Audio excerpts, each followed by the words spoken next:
Warning: this post contains spoilers for Superman and Peacemaker Season 2. James Gunn recently revealed a key overarching plot for every DCU movie and television show. Beginning in earnest with Superman, the DCU is well on its way to becoming a vast cinematic universe, with plenty more movies and television series on the way. Thanks to Peacemaker Season 2, Gunn has confirmed the predominant power struggle that will be seen project to project. In Brandon Davis's interview with James Gunn following Peacemaker Season 2, Episode 6, comments begin 10 minutes in. Gunn revealed the DCU's three main power structures, their parallels to real life, and how they've already begun vying for power in projects like Superman and Peacemaker Season 2. According to Gunn, the DCU has three main power structures: governments, corporations, and metahumans. Here's how we've seen all three in conflict thus far, and how we'll likely see them clash in the DCU's future. Metahumans are a growing power structure in the DCU. Superman was just the start.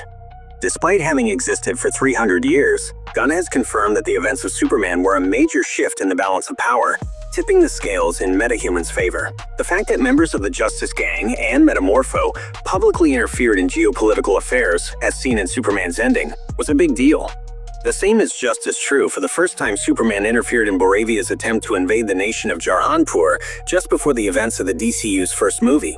In the interview with Brandon Davis, Gunn confirmed Superman was the start of more metahumans starting to do a lot more of whatever they want. Subsequently, it's a shift that has naturally generated reactions from the other two big power structures: governments and corporations.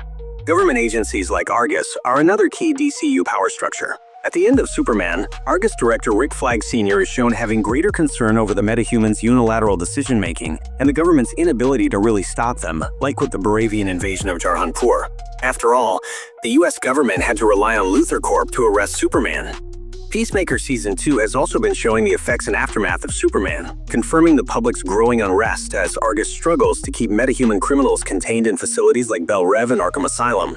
While Peacemaker Season 2 is not yet fully released, it's clear that Rick Flag is determined to maintain government control, seeking to use dangerous science like Peacemaker's quantum unfolding chamber, and further working with Lex Luthor, despite his incarceration. It's going to be fascinating to see what Flag's full plans are, though perhaps it involves making greater use of metahuman operatives, like Amanda Waller's previous task forces. DCU corporations are trying to influence both metas and governments.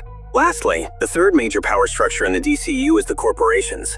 Serving as a real-world parallel with the idea that mega-corporations in the modern era can be just as powerful and influential as governments, the DCU has already debuted huge companies like LuthorCorp, LordTech, and Stag Industries. There's already ample evidence of corporations making full use of their power over both the government and metahumans.